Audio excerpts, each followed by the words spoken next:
அருட்பெருஞ்சோதி அருட்பெருஞ்சோதி தனிப்பெரும் கருணை அருட்பெருஞ்சோதி. எல்லா உயிர்களும் இன்புற்று வாழ்க, வள்ளல் மலரடி வாழ்க வாழ்க, கொல்லா விரதம் குவளை எல்லாம் ஓங்குக, நல்லோ நினைத்த நலம் பெறுக, நன்று நினைத்த எல்லோரும் வாழ்க இசைந்து. உலக மக்களே, அறிவார்ந்த அன்பர்களே, ஆண்மநேய ஒருமைப்பாடுடைய அன்பர்களே, அருப்பஞ்சோதி ஆண்டவருடைய திருவிளையாடலை பார்த்து கொண்டிருக்கிறோம். அருப்பஞ்சோதி ஆண்டவர் இந்த பிரபஞ்சம் தோன்றிய காலத்திலிருந்தே ஆதியும் அனாதிமாக தோன்றிய இறைவன், ஆதியும் அந்தமில்லா அருப்பெருஞ்சோதி என்று வல்லற்பமானவர்கள் கூறுவார்கள். சுயமாக தோன்றிய இறைவன். அப்போ இந்த பிரபஞ்சம் தோன்றிய காலத்திலிருந்தே யுகங்களை படைத்து, அண்டங்களை படைத்து, உலகங்களை படைத்து, 5 தொழில்களையும் படைத்து, அந்த 5 தொழிலுக்கு தேவையான தலைவர்களை படைத்து, பிரம்மன், திருமால், ருத்திரன், மகேஸ்வரன், சதாசிவம் போன்ற தலைவர்களையும் படைத்து இந்த பிரபஞ்சத்தை செயலாற்ற வைத்துக் கொண்டிருந்தார்கள். அப்போ அருப்பஞ்சோதி ஆண்டவர் செய்த திருவிளையாடல்கள் ஏராளமாக இருந்து கொண்டிருந்தன. கலியுகத்துடைய கடைசி திருவிளையாடல் 1823ஆம் ஆண்டு தொடங்கி 30/1/1874 இரவு 12 மணி வரையிலும் அருப்பஞ்சோதி ஆண்டவருடைய கடைசி திருவிளையாடல் நடந்து கொண்டிருந்தது. தனது மகனை, தனது செல்வ பிள்ளையை ஒரு தாயின் வழியாக இந்த மண்ணுலைக்கு வருவிக்க செய்து சுத்த சன்மார்க்கத்தை உலக மக்களுக்கு தெரியப்படுத்த வேண்டும் என்பதற்காகவும், உலக மக்கள் சமரசமாக இன்பமாக வாழ வேண்டும் என்பதற்காகவும் இந்த மண்ணுலகிற்கு தனது மகனை வருவிக்க செய்தார்கள். அதனுடைய திருவிளையாடலை நாம் பார்த்து கொண்டிருக்கிறோம். திருவொட்பாவிலிருந்து நமது பிள்ளை பெருமானவர்கள், வளர்ப்பமானவர்கள் அருளிய திருவொட்பாவிலிருந்து ஒவ்வொரு திருமுறையிலிருந்தும், ஒவ்வொரு பதிகத்திலிருந்தும், ஒவ்வொரு பாடலிலிருந்தும் அதனுடைய விளக்கங்களை நாம் பார்த்து கொண்டிருக்கிறோம். எப்படியெல்லாம் இறைவன் திருவிளையாடல் செய்தார் என்பதையும், தனது மகனை ஆட்கொண்டு எப்படியெல்லாம் அருளை கொடுத்தார் என்பதையும் பார்த்து கொண்டிருக்கிறோம். பிள்ளை பெருமானவர்கள் அருப்பஞ்சோதி ஆண்டவருடைய செல்வ பிள்ளையாக வளர்ந்து கொண்டிருந்த காலகட்டங்களில் இந்த மண்ணுலகிற்கு ஒரு தாயின் வழியாக வருவிக்க செய்து எப்படியெல்லாம் அருளை கொடுத்தார் என்பதை தான் நாம் அருப்பஞ்சோதி ஆண்டவருடைய திருவிளையாடல் என்ற பதிகத்திலே பார்த்து கொண்டிருக்கிறோம். வல்லப்பமானவர்கள் நமது பிள்ளை பெருமானவர்கள் வருவிக்க உற்று 8 ஆண்டுகள் வரையிலும் எந்த விதமான அருளையும் இறைவன் கொடுக்கவில்லை. 9வது ஆண்டிலே தனது மகனை ஆட்கொண்ட பிறகு, மகனை நீ என்னால் வருவிக்க உற்றவன் என்ற நிலையை மட்டும் அறிவித்துவிட்டு, முன்பருவம் பின்பருவம் காட்டி உனக்கு அருள் செய்வேன் என்று கூறி மறைந்து விடுகிறார். அப்போ பிள்ளை பெருமானவர்களுக்கு இந்த மண்ணுலைக்கு வருவிக்க உற்று 9 ஆண்டுகள் ஆகிவிட்டன. 9வது ஆண்டிலிருந்து 12 ஆண்டுகளுக்குள் எப்படியெல்லாம் இறைவனிடம் முறையீடு செய்தார் என்பதையும், 13ஆம் ஆண்டு தொடக்கத்தில் பிறகு எப்படி இறைவன் தனது மகனை திருவொற்றியூருக்கு அழைத்து செல்லுகிறார் என்பதையும், அங்க திருவொற்றியூரிலே எப்படியெல்லாம் இறைவனிடம் முறையீடு செய்கிறார், எப்படி இறைவனை வழிபடுகிறார் என்பதையும், அதன் மூலமாக உலக மக்களுக்கு எப்படி தெரிவிக்கிறார் என்பதையும், வருவிக்க உற்று 24 ஆண்டுகள் வரையிலும் இறைவனிடம் எந்த அருளை பெறவில்லை என்பதையும், அதன் பிறகு 25வது ஆண்டு தொடங்கி 32 ஆண்டுகளுக்குள் எப்படியெல்லாம் இறைவன் வந்து ஆட்கொண்டு அருளை கொடுத்தார் என்பதையும், 33வது ஆண்டிற்கு பிறகு, அதாவது வருவிக்க உற்ற ஆண்டிலிருந்து 33 ஆண்டுகள் கழித்து சுத்த சன்மார்க்கத்தை எப்படி பெறுகிறார் என்பதையும், அதன் பிறகு பூலோகத்தை விட்டு பூலோகத்தை விட்டு விண்ணுலகத்திற்கு சென்று எப்படி சாகா கல்வியை கற்றுக்கொண்டார் என்பதையும் ஒவ்வொரு பாடலின் மூலமாக நாம் பார்த்து கொண்டிருக்கிறோம். இன்று பதிவு அற்புதமான ஒரு பதிவு. தயவு செய்து எல்லாரும் பார்த்து மகிழுங்கள். அருப்பஞ்சோதி ஆண்டவர் திருவிளையாடல் எப்படியெல்லாம் நடந்தது என்பதை நீங்கள் தெரிந்து கொள்ள வேண்டும் என்பதற்காகத்தான் திருவொட்பாவை நமக்கு அருளியிருக்கிறார்கள். நம்மளையெல்லாம் படைத்து காத்து கொண்டிருக்கின்ற வல்லப்பெருமானவர்கள். இப்போ திருவருள் முறையீடு பதிகம் 1, பதிகம் 6, 1ஆம் திருமுறை திருவருள் முறையீடு 79வது பாடல். பாடலை நல்லா கவனிங்க. இறைவனால் வருவிக்க உற்ற மகன் என்று தெரிந்த பிறகும் கூட வெளியிலே சொல்ல முடியாமல் எப்படியெல்லாம் அவர் மனம் துன்பப்படுகிறது, எப்படி முறையீடு செய்கிறார் என்பதை பார்க்க போகிறோம். பொறுத்தாலும் நான் செய்யும் குற்றங்கள் யாவும் பொறாது, என்னை நீ ஒருத்தாலும் நன்று, கைவிட்டிடேல் என்னுடையவன் நீ, வெறுத்தாலும் வேறில்லை, வேற்றோர் இடத்தை விரும்பி என்னை அறுத்தாலும் சென்றிட மாட்டேன், எனக்கு உன் அருள் இடமே அப்படின்னு பாடல் கொஞ்சம் கடினமாக தான் இருக்கும். இறைவன் கொடுத்த விளக்கம் ரொம்ப எளிமையான விளக்கம். நல்லா கவனிங்க. பொறுத்தாலும் நான் செய்யும் குற்றங்கள் யாவும் பொறாது. அதாவது நீ என்னை மன்னித்தாலும் கூட நான் செய்த குற்றங்கள் எல்லாம் மன்னிக்க முடியாதது. என்னுடையவன் நீ, என்னை வருவிக்க உற்றவன் நீ, உன்னால் நான் வருவிக்க உற்றவன். அந்த நிலையில் இருந்து கொண்டு நீ என்னை பார்க்க வேண்டும். என்னை நீ ஒருத்தாலும் நன்று, நான் செய்த குற்றங்களை நீ மன்னிக்க விட்டாலும் கூட என்னை நீ தண்டித்தாலும் பரவாயில்லை. ஒருத்தாலும் என்பது என்னை தண்டித்தாலும், என்னை தண்டித்தாலும் பரவாயில்லை, என்னை கைவிட வேண்டாம், என்னை கைவிட வேண்டாம். ஏனென்றால் நான் உனது மகன் அல்லவா. இந்த பூலோகத்திற்கு தெரியாது, நான் உன்னுடைய மகன் என்று இந்த பூலோகத்திற்கு தெரியாது. என்னை தண்டித்தாலும் பரவாயில்லை, வெறுத்தாலும் வேறு இல்லை, என்னை வெறுத்தாலும் பரவாயில்லை. ஆனால் நீ வேறு இடத்துக்கு போ, உனக்கு நான் அருளை கொடுக்க மாட்டேன், நீ யாரையாவது சார்ந்து போ என்று மட்டும் சொல்லிவிடாதே. வேறொரு இடத்தை விரும்பி என்னை அறுத்தாலும், அறுத்தாலும் என்பது என்னை வெறுத்தாலும் சரி பரவாயில்லை, என்னை அறுத்தாலும் என்னை தள்ளிவிட்டாலும் நான் சென்றிட மாட்டேன்.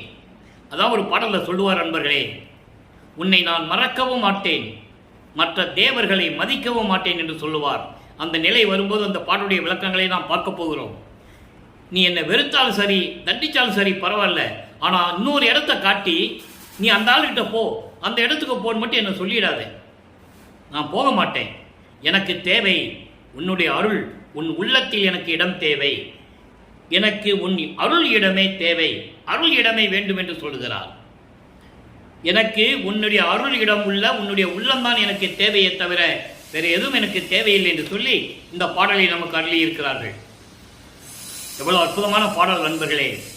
வருவிக்க உற்றவன் என்ற நிலை தெரியும், இறைவனுடைய மகன் என்று தெரியும். சமரச சுத்த சன்மார்க்கத்தை ஒரு தாயின் வழியாக வருவிக்க செய்தது இன்னும் அவருக்கு தெரியாது.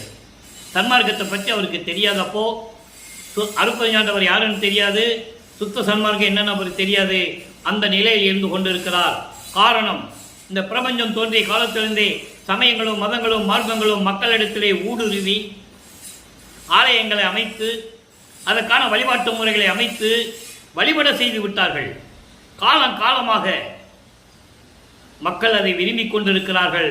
அவர்கள் இரத்தத்தில் ஊறிவிட்டது.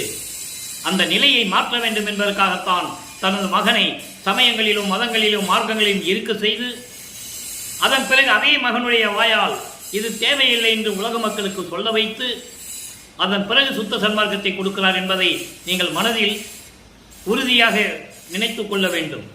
ஏன் அவர் அங்கே இருந்தாரு, எதுக்காக திருநூறு பூசினாரு, எதுக்காக உத்தராட்சமாலையை போட்டிருந்தாரு, எதுக்காக கடற்காடு போட்டிருந்தாரு, ஏன் இறைவனை இத்தனை பெயர்கள் வைத்து சொல்லிக்கிட்டு இருந்தாரு என்ற நிலையை நீங்கள் புரிந்து கொள்ள வேண்டும். அதுக்கு தான் ஒவ்வொரு பதிகத்திலிருந்தும் ஒரு பாடலிலிருந்தும் அந்த விளக்கங்கள் தர வேண்டிய காலகட்டத்தாயத்தில் நான் இருக்கிறேன். காரணம், வல்லப்பமானவர்கள் வருவிக்க விட்டு 202 ஆண்டுகள் ஆகிவிட்டது. இன்னும் அவருடைய இறைநிலையை, கடவுள் நிலையை, அவர் இறைவனுடைய மகன் என்ற நிலையை கூட உலக மக்களுக்கு யாரும் தெரிவிக்கவில்லை என்பதுதான் வேதனையான விஷயம். திருவுட்பாவிலே அவ்வளவு விளக்கங்கள் இருக்கிறது. திருவுட்பாவின் பாடலுடைய விளக்கங்களையும் அதனுடைய பொருளையும் மக்களிடம் கொண்டு வந்து யாரும் சேர்க்கவில்லை. பொதுப்படையாக பேசினார்கள். அதுதான் உண்மை. இப்போ 12 ஆண்டுகள் வரைக்கும் இந்த முறையீடு செய்து கொண்டிருக்கிறார். அதன் பிறகு 13வது ஆண்டு தொடக்கத்தில் நமது பிள்ளை பெருமானவர்கள் மனம் ஒரு நிலையில் இல்லாமல் திருவொற்றியூருக்கு செல்லக்கூடிய ஒரு காலகட்டத்தில் அந்த மனம் உந்துகிறது, தள்ளுகிறது, மனம் அலைபாய்கிறது. திருவொற்றியூருக்கு போக வேண்டும் என்ற நிலை அவருக்கு உருவாகிறது என்பதை விட அருட்பெருஞ்சாண்டவர் தன் மகனை தள்ளிவிடுகிறார். போ, திருவொற்றியூருக்கு போ என்று மனதிடம் சொல்லி மனம் அவரை தூண்டுகிறது. அப்போ அங்கே பதிகம் உருவாகிறது. பழமொழி மேல் வைத்து பரிவு கூறுதல் என்ற ஒரு பதிகம் உருவாகிறது. 10வது பதிகம் 2ஆம் திருமுறை. ஒரு பழமொழியை சொல்லி, உலகியலிலே சொல்லுகின்ற பழமொழிகளை சொல்லி அந்த பழமொழிக்கு ஏற்றபடி இவரது நிலையையும் கூறுகிறார். அதை தான் நம்ம பார்க்க போகிறோம். 2ஆம் திருமுறை பதிகம் 10, பழமொழி மேல் வைத்து பரிவு கூறுதல், 8வது பாடல். நல்ல கவனிங்க. பழமொழி எப்படி உலகியலில் சொல்லுவாங்களோ அதே போல அவருடைய நிலையை கூறுகிறார். கல்லை உந்தி வான் நதி கடப்பவர் போல. காமம் உந்திய நாம நெஞ்சகத்தால் எல்லை உந்திய பவக்கடல் கடப்பான் எண்ணுகின்றனன். அதாவது ஆற்றுல வெள்ளம் போயிட்டு இருக்கு, தண்ணி ஓடிட்டு இருக்கு, அதை கடக்கணும், அந்த நதியை கடக்கணும், பெரிய நதி அது. அப்போ அதான் வான் நதி என்று சொல்லுகிறார். வான்னா பெருசு, பெரிய ஒரு நதி ஓடுகிறது, தண்ணி ஓடுகிறது, அதை கடக்கணும். அதை கடக்கிறதுக்கு ஒருத்தன் என்ன பண்றானா, ஒரு கல்லை தூக்கி போட்டு அது மேலே நடக்கணும்னு நினைக்கிறான். நடக்குமா? தண்ணியில் கல் போட்டால் என்ன ஆகும்? கல் கீழே போயிடும், இவன் உள்ள போயிடுவான். அதுபோல ஒரு நதியை கடக்கணும்னா கல்லை போட்டு கடக்கணும்னு நினைக்கிறவன், அதுபோல நான் காமம் முந்திய நாம நெஞ்சகத்தால். நல்லா கவனிக்க நண்பர்களே, இங்க ஏன் காமன் சொல்றாரு? காமம், குரோதம், லோபம், மோகம், மதம், ஆச்சரியம் 6 பிண்ட துரிசிகளை கடக்க வேண்டும். இவரை அறியாமலேயே இவர் கடந்து கொண்டிருக்கிறார் என்பதை விட அவரது தந்தை அருட்பெருஞ்ஜோதி ஆண்டவர் கடக்க வைத்துக் கொண்டிருக்கிறார். ஏனென்றால் 13வது ஆண்டில் தொடக்கத்தில் இருந்து 16 ஆண்டுகளுக்குள் இயற்கையாகவே உலகியலிலே ஒரு ஆணுக்கு காமம் தோன்றிவிடும். பெண் மேலே மோகம் கொண்டுவிடும். அதனால் ஏற்படுகின்ற துன்பங்களை எல்லாம் எப்படியெல்லாம் அனுபவிக்கக்கூடும் என்பதை உலகியலிலே பார்த்து கொண்டிருக்கிறோம். வல்லப்பமானவர்கள் இப்போது 2ஆம் எட்டில் இருந்து கொண்டிருக்கிறார். அருட்பெருஞ்ஜோதி ஆண்டவர் 51 ஆண்டுகளை 8 பிரித்து தன் மகனுக்கு அருளை கொடுத்து கொண்டிருக்கிறார். இப்போ வல்லப்பமானவர்கள் 2வது எட்டில் இருந்து கொண்டிருக்கிறார். 16 ஆண்டுகளுக்குள் என்ன நடந்தது என்பதை தான் இந்த பாடலிலே நாம் பார்த்து கொண்டிருக்கிறோம்.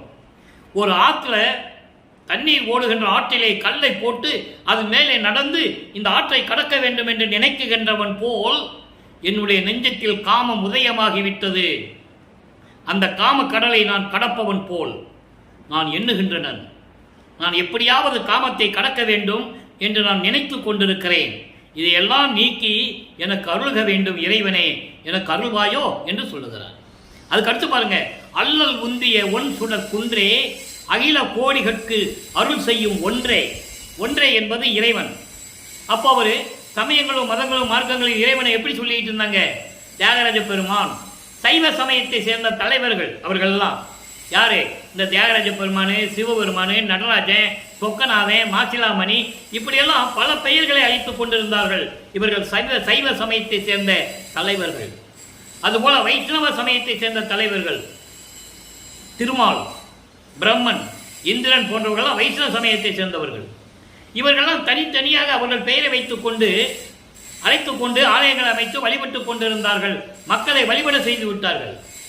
அதை இங்க சொல்றாரு, அல்லை உந்திய ஒன் சுடர் குன்றே அகில கோட்கு அருள் செய்யும் ஒன்றேன இறைவன் தில்லை நின்று ஒளிர் மன்றிடை அமுதே திகழும் ஒற்றியூர் தியாக நாயகனே. ஒரே இறைவனை எத்தனை இடத்தில் இருக்கிறான்னு சொல்றாரு. தில்லையில் இருக்கிறாரு, அம்பலத்தில் இருக்கிறாரு, திருவொற்றிலே தியாகராஜ பெருமான் என்ற நிலையில் இருக்கிறாரே. இப்படிப்பட்ட இறைவன் அகில அந்த கோடிகளுக்கெல்லாம் அருள் செய்து கொண்டு, இறைவனே, திருவொற்றில் இருக்கின்ற இறைவனே, எனக்கு வந்து அருள்வாயாக. நான் எந்த நிலையில் இருக்கிறேன் தெரியுமா? உன்னாலே வருவிக்க உற்று பல துன்பங்களையும் துயரங்களையும் அனுபவித்துக் கொண்டிருக்கிறேன். ஒரு ஆற்று வெள்ளத்தை எப்படி கடக்கணும், ஒரு கல்லை போட்டு எப்படி கடக்கணும்னு நினைக்கிறானோ அது போல எனக்கு என் நெஞ்சிலே காமத்தை சுமந்து கொண்டு எப்படி கடப்பது என்று நான் நினைத்துக் கொண்டிருக்கிறேன், எண்ணிக்கொண்டிருக்கிறேன். விரைவில் வந்து எனக்கு அருள்வாயாக என்று சொல்லுகிறார். எவ்வளவு ஒரு அருமையான பாடல் என்பதை நீங்கள் புரிந்து கொள்ள வேண்டும். அவருடைய மனம் ஒரு நிலையில் இல்லை.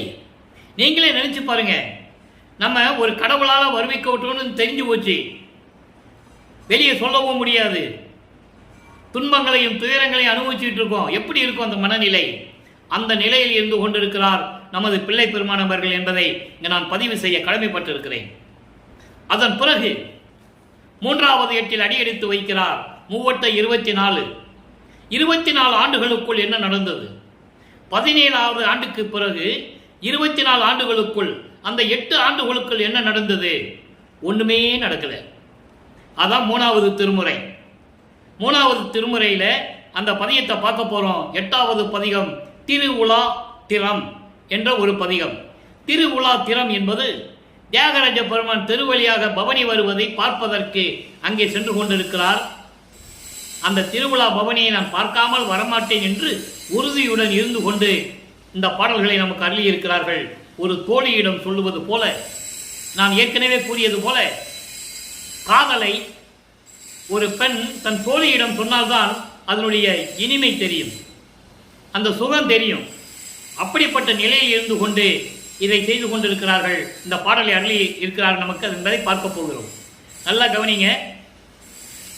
இறைவனை பார்க்கல, அருளை கொடுக்கல, இதெல்லாம் நடந்துகிட்டு இருக்கு. அப்போ வல்லப்பமானவர்களுக்கு 24வது ஆண்டு நடந்து கொண்டிருக்கிறது. இந்த நிலையில் இந்த பதயம் உருவாகிறது. எப்படி சொல்றாருன்னு பாருங்க. தென்னஞ்சோலை வளர் ஒற்றையூர் வாழ் செல்வ தியாகரவர் பின்னும் சடைமேல் திரை விளங்கும் பிறங்கா நிற்க வரும் பவனி மண்ணும் கரங்கள் தலை குவித்து வணங்கி வாழ்த்தி கண்டலது. துண்ணும் துயர்வாய் பெண்ணே நான் சோறு எல்லளவும் உண்ணேனே. ஒரு எல்லளவு கூட நான் சோறு சாப்பிட மாட்டேன்னு சொல்றார். ஏன்னா அந்த மன உறுதியோடு இருக்கிறார். அதை உலக மக்களுக்கு தெரிவிக்கிறார். இப்போ பவனியை மட்டும்தான் சொல்லுவாரு, இன்னும் வரல, பவனி வரல, பவனியை பார்த்துட்டு நான் வரமாட்டேன்னு சொல்றார். அதுக்கப்புறம் பாருங்க, இதே 3ஆம் திருமுறையில 19வது பதிகம் கடைசி பதியத்தில் சொல்லுவாரு, தியாகராஜ பெருமான் இவரை பார்த்துட்டு திரும்பி பார்க்காம தெருவழியா ஓடுவர்.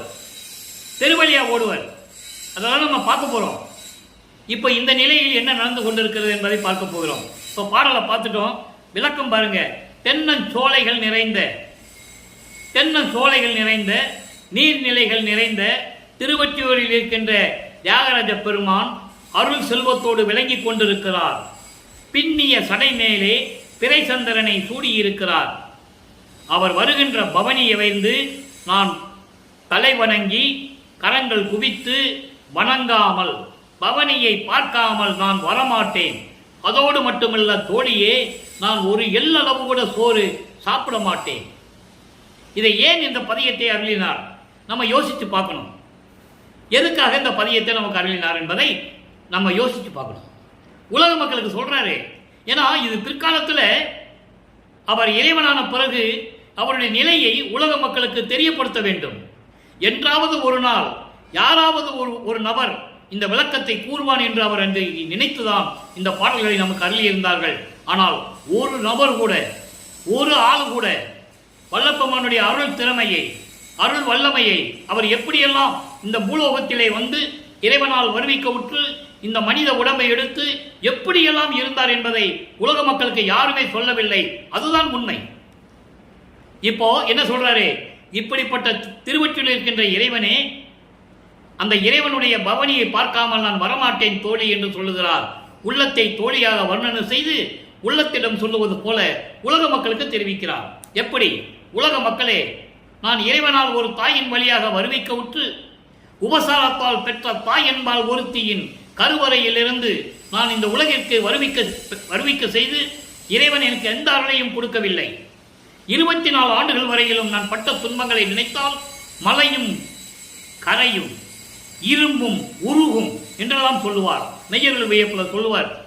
அப்போ அந்த நிலையில் இருக்கும்போது நான் இறைவனுடைய பவனியை பார்ப்பதற்காக திருவொற்றியூர் வீதியிலே நின்று கொண்டிருக்கிறேன். அந்த பவனியை பார்க்காமல் இறைவனை கண்டு, அந்த பவனி உலாவை கண்குளர கண்டு மனமகிழ்ந்து தலைக்கு மேல் கையை கூப்பி நான் வணங்காமல், அந்த பவனியை பார்க்காமல் நான் வரமாட்டேன். என் தோழியே, ஒரு எல்லளவு கூட சோறு நான் உண்ண மாட்டேன் உலக மக்களே என்று சொல்லி உலக மக்களுக்கு இதை தெரிவிக்கிறார். ஆக அன்பர்களே, வல்லப்பெருமானவர்கள் இறைவனால் வருவிக்க உற்று இறைவனுடைய திருவிளையாடலினால் எந்த அருளையும் இதுவரை பெறவில்லை. 9வது ஆண்டில் ஆட்கொண்ட பிறகு அதற்கான ஆதாரங்கள் நிறைய இருக்கு. திருவொற்றியூரில் யாரும் மறுக்க முடியாது. ஆண்டாறு 3வது ஆண்டிலே அருட்கடலே என்று சொல்லுவார். ஆரோடு 3வது ஆண்டிலே 6+3 9, 3வது ஆண்டிலே முன்னே என்னை ஆட்கொண்ட கருணை கடலே என்று சொல்லுவார். ஆக இறைவனால் வருவிக்க உற்று அவர் ஆட்கொண்டது 9வது ஆண்டிலே என்பதை இங்கே பதிவு செய்ய கடமைப்பட்டிருக்கிறேன். அதுக்கு பிறகு எந்த அருளையும் இறைவனிடந்து பெற முடியவில்லை. தன் மகனை பார்க்க வரவில்லை. இப்போ இந்த நிலையில் இருக்கும் போதே வல்லப்பெருமானவர்கள் 4வது எட்டில் நுழைகிறார்.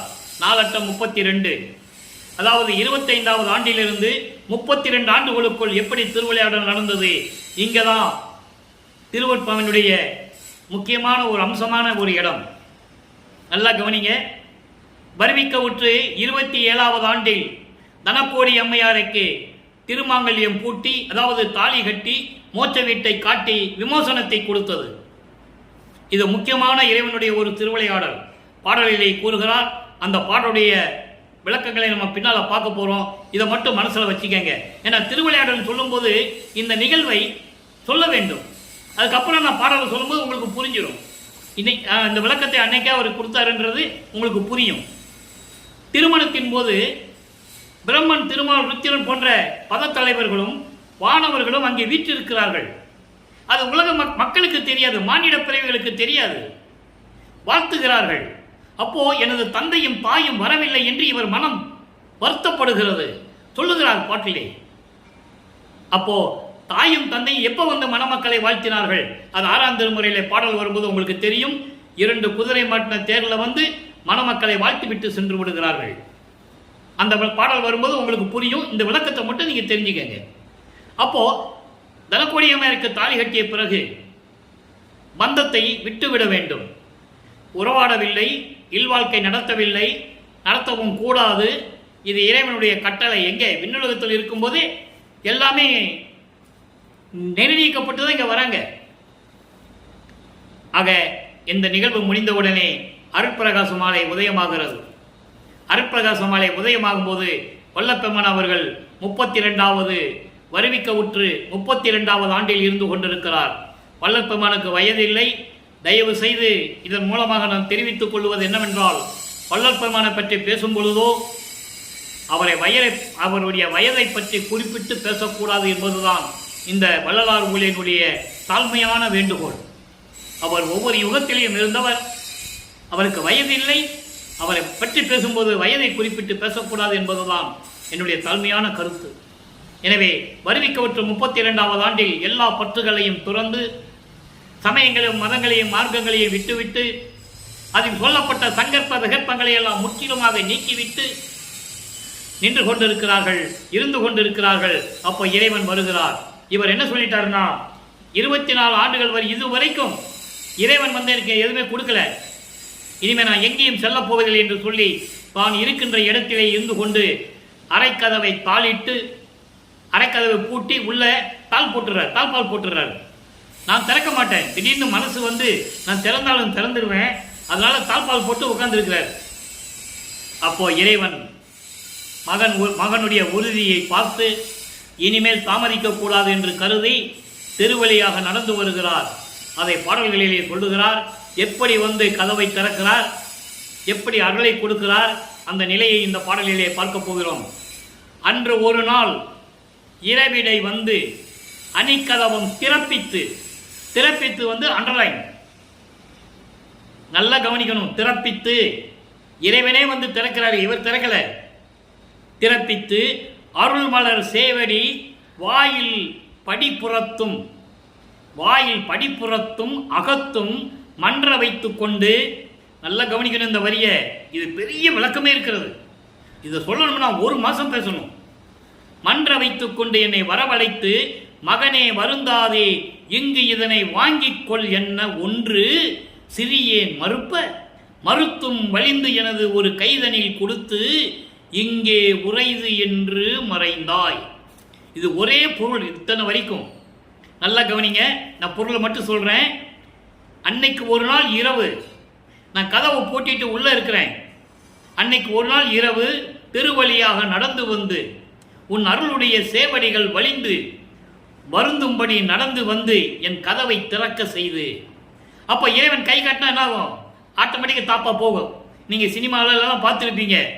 அப்படி கையை காட்டினா போதும், அந்த தாழ்பால் அப்படியே திறக்கும். அது போன்று அவர் வாசல் கடவுளை நின்று, அந்த கதவுல நின்று அப்படி கையை காட்டுறாரே, தாழ்பால் திறக்குது. திறந்த உடனே 2 கதவு திறக்குது. திறந்த உடனே என்ன பண்ணிட்டாரு தெரியுமா? வலது காலை உள்ள வச்சு இடது காலை வெளியே வச்சு நின்றுட்டு இருக்காரு. ஏன் சொல்லுங்க பாப்போம்? இவன் உள்ள போன பிறகு கதவு பூட்டினாலும் பூட்டிடுமா? அப்ப நம்ம திறக்க முடியாது. மகன் பூட்டிட்டானா திருப்பி நம்ம திறக்க முடியாது. இன்னும் காலங்கள் இருக்கு. அதனால வீட்டுக்குள்ள போகக்கூடாது.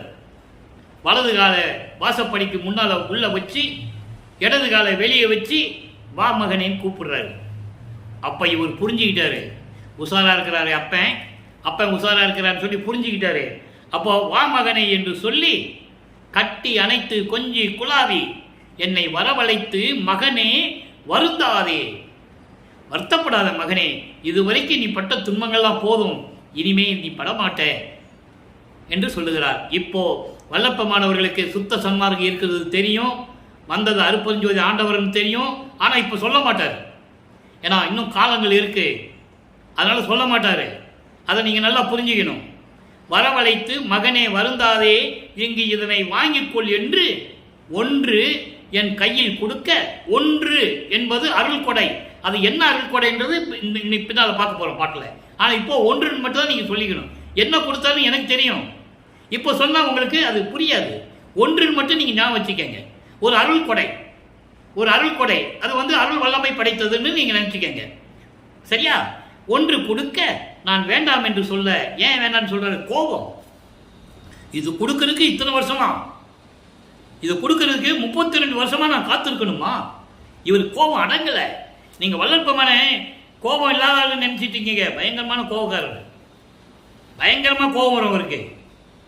அப்போ இவர் வேண்டான்னு சொல்ல, அதெல்லாம் வேண்டாயா நீயே வச்சுக்கோன்னு சொல்ல, திருப்பி அப்படியெல்லாம் சொல்லாத மகனே, நீ மகன் அல்லவா, நான் தான் வந்துட்டேன்ல, நீ கவலைப்படாத, நீ உனக்கு ஒன்றும் ஆகாது, நான் இருக்கேன்ல அப்படின்னு சொல்லி திருப்பி வலிந்து கொடுத்து விரும்பி எனது ஒரு கைதனில் கொடுத்து கையை பிடிச்சி இதை வச்சிக்கோன்னு சொல்லிட்டு எங்கே உறைவி என்று மறைந்தாய்.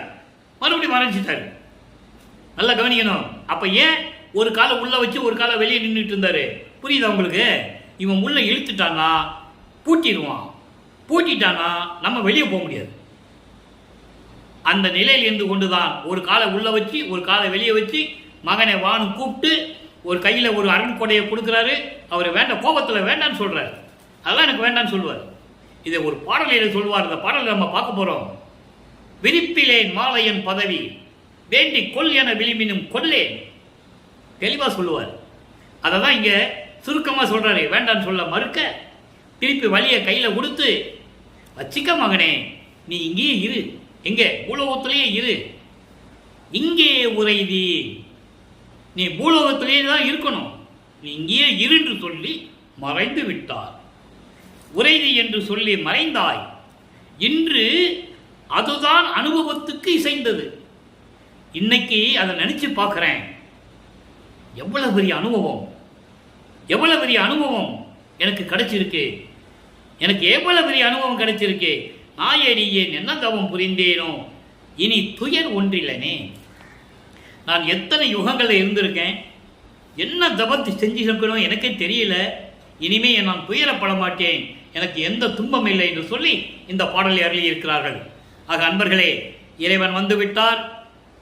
அப்பவும் அருப்பெருஞ்சோதி இவர் சொல்லலை, சுத்த சன்மார்க்கத்தை இருக்கு இன்னும் வாங்கலை, ஒரு அருள் கொடையை கொடுக்குறாரு. வேண்டாம் வேண்டான்னு சொல்ல வழியே கையில் கொடுத்து நீ பூலோகத்தில் இருன்னு சொல்லிட்டு போயிட்டாரு. பூலோகத்தில் இருன்னு சொல்லிட்டு போயிட்டாரு. அப்போ என்ன நடக்கணும் அதுக்கப்புறம்? அது எப்படி நிற்கிறாரு? ஒரு காலை உள்ள வச்சு ஒரு காலை வெளியே வச்சு நல்லா உறுதியாக நிற்கிறாராம். அதான் மண்ணுன்னு சொல்கிறாரு. மன்ற வைத்து கொண்டு, மன்ற வைத்து கொண்டுங்கன்னா உடம்பு அப்படி திமிரி வச்சுக்கிட்டு அப்படி உறுதியாக அசைக்க முடியாது. இப்போ நம்ம கூட ஒரு ஆளை தள்ளு விடணும்னா உறுதியாக நின்னோம்னா அப்படி எப்படி விரப்பாக நிற்போம். அதான் சொல்கிறார், விரப்பாக நின்றுட்டு இருக்காராம். அப்படி கொடுத்துட்டு போய் மறைஞ்சிட்டாரு. பூலோகத்திலே இரு, நான் கூப்பிடும்போது வான்னு சொல்லிட்டு போயிட்டாரு.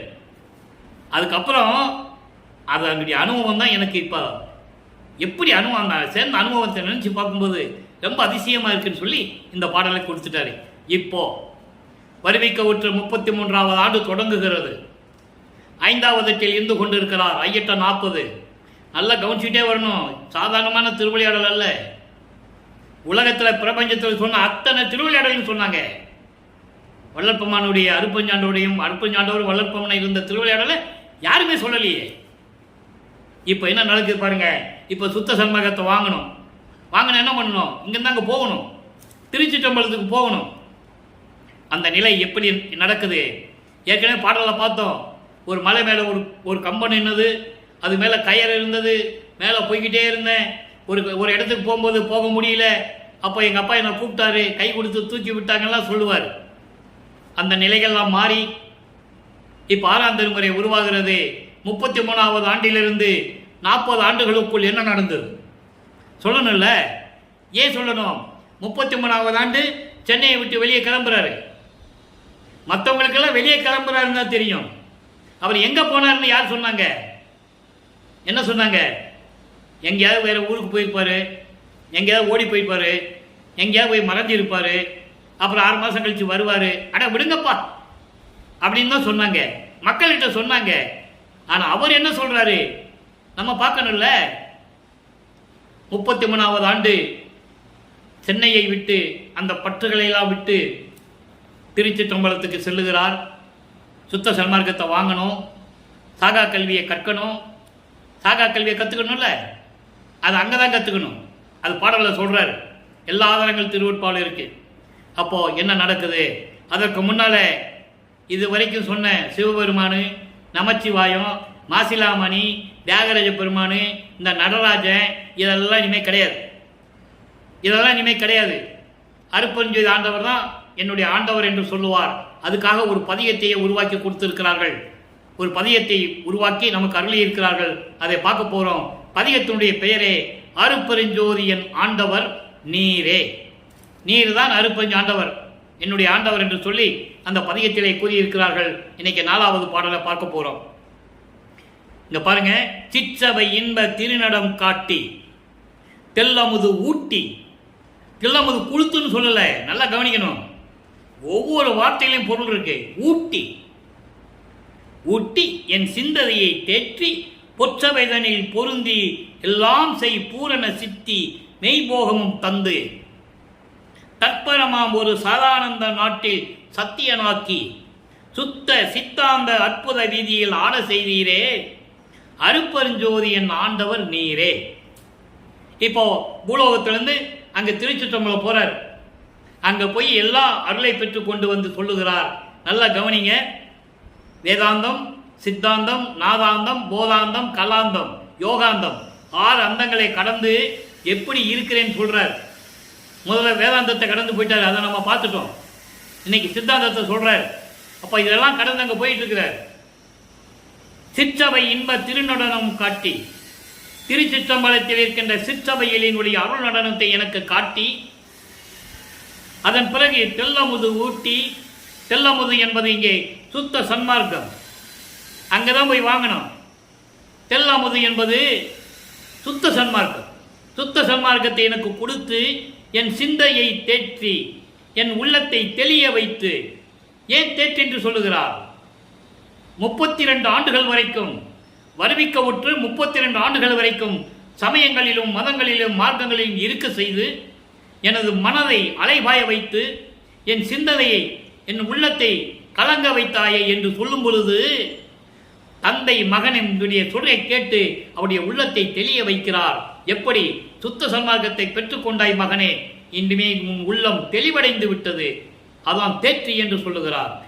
தெளிய வைத்து பொற்றவைதனில் பொருத்தி, பொற்றவையிலே என்னை இருக்க வைத்து எல்லாம் செய்யக்கூடிய பூரண சித்திகளை எல்லாம் கொடுத்து மெய் இன்பத்தையும் கொடுத்து பேரின்பத்தையும் கொடுத்து தற்பரமாம் ஒரு சதானந்த நாட்டில் கடவுள் நிலையான தற்பரமாம் ஒரு சதானந்த நாடு என்பது கடவுள் நிலையான மெஞ்ஞான நிலையில் என்னை வைத்து அந்த ராஜ்யத்துக்கு என்னை முடிசூட்டி, அதான் நாடு என்று சொல்லுகிறார். நாடு என்பது ராஜ்யம். அப்படிப்பட்ட நாட்டுக்கு என்னை முடிசூட்டி சத்தியனாக்கி இறைவனாக்கி சுத்த சித்தாந்த அற்புத வீதியில் சுத்த சன்மார்க்கம். சித்தாந்தத்தையே சுத்த சித்தாந்தம் சொல்றாரு, நல்லா புரிஞ்சுக்கணும். வேதாந்தம், சித்தாந்தம் இந்த 6 அந்தங்களையும் இப்ப என்ன சொல்றாரு? சுத்தம் என்று சொல்லுவார். ஏனென்றால் சுத்த சன்மார்க்கத்தை பெற்ற பிறகு அது சுத்தமாகிறது, அதில் இருக்கின்ற குற்றங்கள் எல்லாம் நீங்குகிறது. அப்படிப்பட்ட சுத்த சன்மார்க்கத்தினுடைய அற்புதமான ஒரு நெறியிலே என்னை விளங்க வைத்தீரே, ஆட செய்தீரே, இருக்கும்படி என்னை செய்தீரே, அருட்பெருஞ்சோதி என் ஆண்டவர் நீரே என்று சொல்லுகிறார். ஆக அன்பர்களே, அங்கே போய் சுத்த சன்மார்க்கத்தை வாங்கி எல்லா பூரண சித்திகளையும் வாங்கி பொற்றவையிலும் சிற்றவையிலுடைய நடனத்தை பார்த்துவிட்டு இங்கே பூலோகத்துக்கு திரும்புகிறார். இங்கே மறுபடியும் ஏன் இங்கே வராரு? இன்னும் விஷயங்கள் இருக்கு. அருப்பெருஞ்சோதியை வாங்கணும். இங்கே வந்து தான் அருப்பெருஞ்சோதியை வாங்கணும். அருப்பெருஞ்சோதியை வாங்கணும். தந்தை மகனோடு இரண்டரை கலந்து கொள்ளணும். இதானே கிளைமேக்ஸு எங்கே சித்தி வளாகத்தில். அப்போ தான் 51 ஆண்டுகள் முடியுது. வருவிக்க விட்டு 51 ஆண்டுகள் முடியுது. வள்ளற்பெருமானுக்கு 51 வயசாகலை. நல்லா புரிஞ்சுக்கணும் நீங்கள். அப்படிப்பட்ட அருப்பெருஞ்சோதி என் ஆண்டவர் நீரே என்று சொல்லுகிறார். அதன் பிறகு பதிகம் 45 அச்சோ 10 என்ற ஒரு பதிகத்திலே 4வது பாடல். அச்சோ 10ன்னா அந்த 10 நிலைகள், அருளை கொடுத்த அந்த 10 நிலைகளையும் இங்கே சொல்லுகிறார். அதை வியப்பாக சொல்லுகிறார். நல்லா கவனிக்கணும். பிரிவு அனைத்தும் தோற்றாது, அண்டர்லைன், பிரிவு அனைத்தும் தோற்றாது என் உள்ளம் கலந்த பெருந்தகை எம்பெருமான் தன்னை, செறிவு அனைத்தும் என் மனதுக்கு அளித்து எனக்கு பெருங்களிப்பு செய்தான் தன்னை. இறைவனை எப்படி பார்த்தாருன்னு சொல்றாரு. எப்படிப்பட்ட இறைவன்? பிரிவு அனைத்தும் தோற்றாது. நான் சமயங்களிலும் மதங்களிலும் மார்க்கங்களில் இருந்தபோது இருந்த அந்த சங்கற்ப விகற்பங்கள், வேறுபாடுகள், முரண்பாடுகள் அனைத்தையும் என் உள்ளத்திலிருந்து நீக்கி இனிமேல் அது எனக்கு வராதவடை, அதான் தோற்றாது, மீண்டும் எனக்கு அது விளங்கக்கூடாது, அதோடு அழிய வேண்டும். தோற்றாது என் உள்ளம் கலந்த பெருந்தகை எம்பெருமான் தன்னை, அப்படிப்பட்ட இறைவனை செறிவு அனைத்தும் என் மனதுக்கு அளித்து, செறிவு அனைத்தும், செறிவு என்பது அடக்கம் முதல், அடக்கம், செறிவு என்பது அடக்கம் முதல், அதாவது காமம், குரோதம், லோபம், மதம், ஆச்சரியம் என்ற 6 துரிசுகளையும், மனம், சித்தம், புத்தி, அகங்காரம் என்ற அந்த கரணங்களையும் எல்லாவற்றையும் அடக்கி என் மனதுக்கு அளித்து, என் மனதை தெளிவுபடுத்தி எனக்கு பெருங்களிப்பு செய்தான் தன்னை. பெருங்களிப்பு என்பது எனக்கு பேரின்பத்தை கொடுத்த இறைவனை. அடுத்து சொல்றார் பாருங்க, முறிவு அனைத்தும் இன்றி அருள் அமுது உணவு கொடுத்து எனக்கு முன் நின்றானை. திருப்பி என் முன் நின்றானை, இவற்றையெல்லாம் கொடுத்த இருக்க இறைவன் என் முன்னால் வந்து காட்சி கொடுத்தார். முறிவு அனைத்தும் இன்றி, முறிவு என்பது சினம். நான் ஏற்கனவே கூறியது போல காமம், குரோதம், லோபம், மதம், ஆச்சரியம், மோகம் என்ற அனைத்து நிலைகளையும் நீக்கி அருள் அமுது உணவு, அருள் அமுது உணவு, அருள் அமுது உணவு கொடுத்து, சுத்த சன்மார்க்கத்தை கொடுத்து என் முன் நின்றானை, என் முன் காட்சி கொடுத்து எனக்கு இப்படியெல்லாம் கொடுத்த இறைவனை, அறிவனை, மெஞ்ஞானம் அறிவு கொண்ட இறைவனை. நான் மெஞ்ஞானம் என்று சொல்லும்போது ஏற்கனவே விளக்கம் கொடுத்திருக்கிறேன். ஞானம் வேறு, மெஞ்ஞானம் வேறு. ஞானம் பெற்றவர்கள் கோடான கோடி பேர்கள் இருக்கிறார்கள். மெஞ்ஞானம் ஒரு ஆள் கூட கிடையாது. இறைவனுக்கு அப்புறம் வள்ளற்பெருமான் ஒருத்தர் தான். அறிவனை, சிற்றம்பலத்தின் அருப்பெருஞ்சோதியை பெற்றேன். எப்படி சொல்ற பாருங்க, இப்படிப்பட்ட இறைவன் அருப்பெருஞ்சோதியை நான் பெற்றேன். அச்சோ, ஐயோ, என்ன வியப்பு, என்ன ஆச்சரியம் என்று சொல்லி இந்த பாடலையும் கருளியிருக்கிறார்கள். ஆக நிலைகள் மாறிவிட்டது. சுத்த சன்மார்க்கத்தை வாங்கிட்டாரு, எல்லா நிலையும் வந்து விட்டது. அதுக்கப்புறம் திரு அருள் கொடை, என்ன கொடை கொடுத்தாரு அங்க சொல்லுவார்ல, ஒன்று கொடுத்தாருன்னு சொல்லுவார்ல, அதுக்கு விளக்கம் வேணும்ல. இப்ப சொல்றேன், அதுக்கு தான் நான் அப்பவே சொன்னேன். அந்த விளக்கம் சொல்லும்போது விளக்கம் பின்னால வருது. ஒரு அருள் கொடையை கொடுத்தாரு மட்டும் நீங்க நினைச்சிக்காங்கன்னு சொன்னேன். திரு அருள் கொடை என்ற பதிகத்திலே இன்று 4வது பாடல். பதிகம் வந்து 89 திரு அருள் கொடை 4வது பாடல். என்ன கொடை கொடுத்தாரு நல்ல கவனிங்க. ஐவர் செய்யும் தொழில் எனக்கே அளித்தாய். படைத்தல், காத்தல், அழித்தல், மறைத்தல், அருளல். பிரம்மன், திருமால், ருத்திரன், மகேஸ்வரன், சதாசிவம். இந்த 5 பேர் செய்கிற தொழிலை நீ மட்டும் செய்ய, நீ எனக்கு ஒருத்தனுக்கே கொடுத்துட்ட. ஐவர் செய்யும் தொழில் எனக்கே அளித்தாய். நான் ஏற்கனவே சொல்லியிருக்கேன், இவர் எனக்கேன்னு சொல்லுவார். அவர் பதில் சொல்லும்போது உனக்கு மட்டும் தான் கொடுத்தேன்னு சொல்லுவார், உனக்கே கொடுத்தேன்னு சொல்லுவார். 5 தொழிலையும் கொடுத்தாய், நின் அருள் அமுது என் கைவர செய்து உண்ணிவித்தாய், ஊட்டினாய். அருள் அமுது சாப்பிட்டவர் அவர் எங்க சாப்பிட்டாரு? சித்தி உலகத்தில் சமையல் ரூம் இருக்கா? குளியல் ரூம் இருக்கா? படுக்கிற ரூம் இருக்கா? ஏன் சத்தியஞான சபைக்குள்ள இருக்கா? பிற எப்படி சாப்பிட்டாரு? அதற்கு முன்னால் உண்ட உணவெல்லாம் அமுதமாயிற்று என்று சொல்லுவார். அது தத்துவ சித்தியை சேர்ந்தது. மற்றவங்க பார்க்கறதுக்கு சாப்பிட்ற மாதிரி தெரியும், ஆனால் அவர் சாப்பாடு உள்ள போகாது, அமுதமாக போகும். அது அவருக்கே தெரியாது. ஆனால் அமுதனை எப்போ தெரிஞ்சது? சுத்த சன்மார்க்கத்தை வாங்கின பிறகு தெரிஞ்சது. அதனால தான் சொல்றாரு அவரு, அது சாப்பிட்டதெல்லாம் அமுதமாயிற்று என்று சொல்லுவார். இந்த நிலையை மக்கள்கிட்ட யார் சொன்னது? ஒரு ஆளு கூட சொல்லலை. சாப்பிட்டாரு, தூங்குனாரு, போனாரு, எங்கேயோ போயிட்டாரு போயிட்டாரு போயிட்டாரு போயிட்டாரு மறைஞ்சிட்டாரு, இப்படிதானே சொன்னாங்க. அது வேறு. அப்போ ஐந்தொழிலையும் எனக்கு கொடுத்துட்ட, கங்கணம் என் கரத்து அணிந்தாய். கங்கணம் என்பது ஒரு காப்பு, காப்பு என்பது ஒரு அங்கீகாரம். மன்னர்கள் தன் மகனுக்கு இளவரசனுக்கு முடி சூட்டும் போது கிரீடம் வச்சு காப்பு அணிவார்கள். இவன் என் மகன், இளவரசன் என்று பறைசாட்டுவதற்காக. அதுபோன்று அருப்புஞாண்டவர் தன் மகனுக்கு காப்பு அணிவிக்கிறார். இவன் என் மகன், இந்த பிரபஞ்சத்தை இயக்கக்கூடிய அருள் பெற்றவன் என்று சொல்லி அந்த காப்பை அணிவிக்கிறார். சைவர் என்னும் நின் அடியார் சபையில் நடுவே வைத்து அருளி தெய்வம் என்று வளர்க்கின்றாய். நல்ல கவனிக்கணும், கடவுள் என்று வளர்க்கின்றாய் என்னை.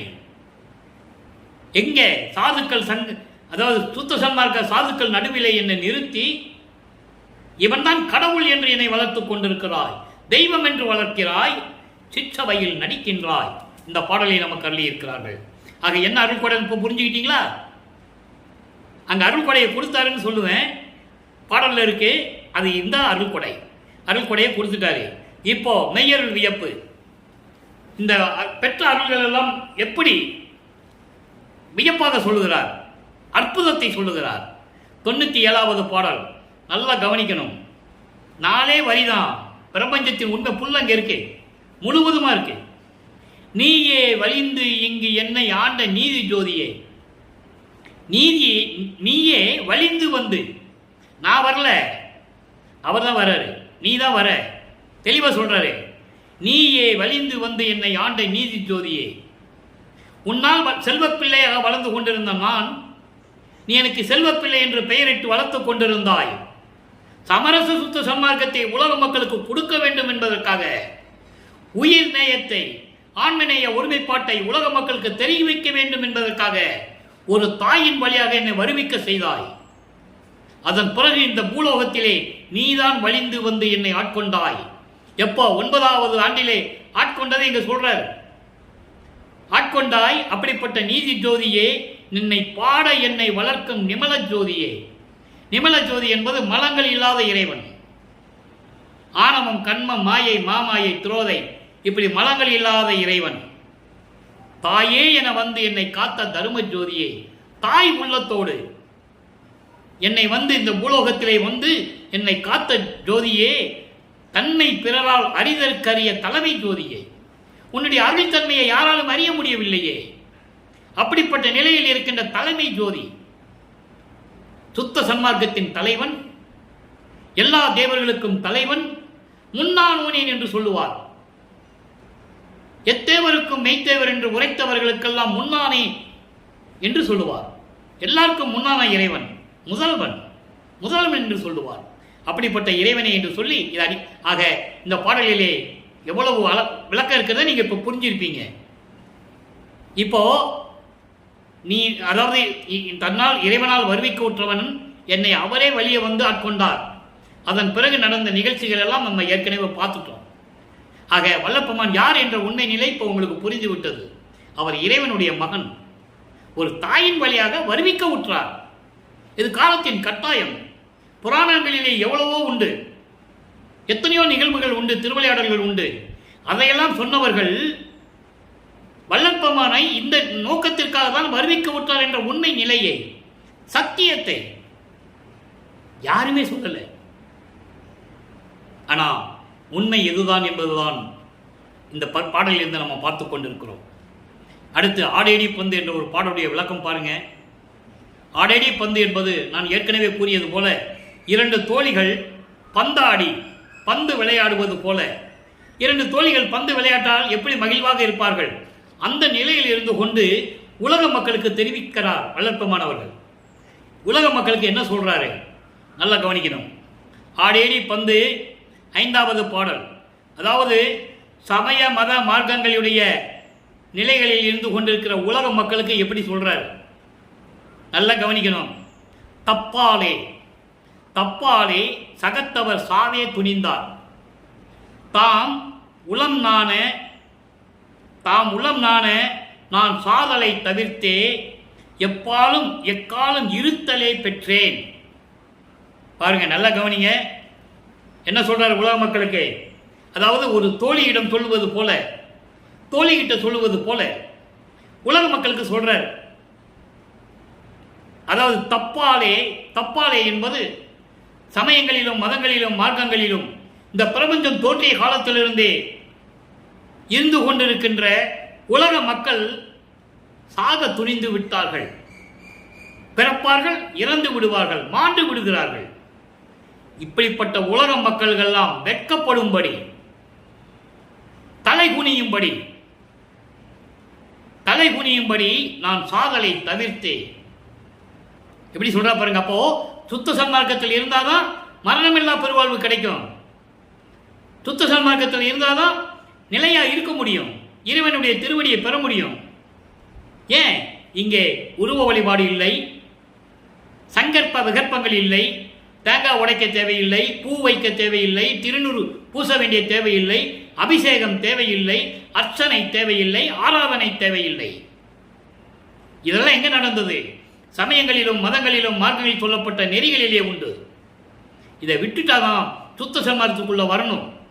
சுத்த சன்மார்க்கத்துக்கு வந்தாதான் இறைவனுடைய அருளை பெற முடியும். அதை இங்க சொல்றாரு.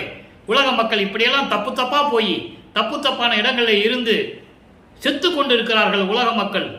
அவர்கள் எல்லாம் அப்படிப்பட்ட உலக மக்கள் வெட்கப்படும்படி, தலை குனியும்படி நான் மரணமில்லா பெருவாழ்வை பெற்றுக்கொண்டேன்.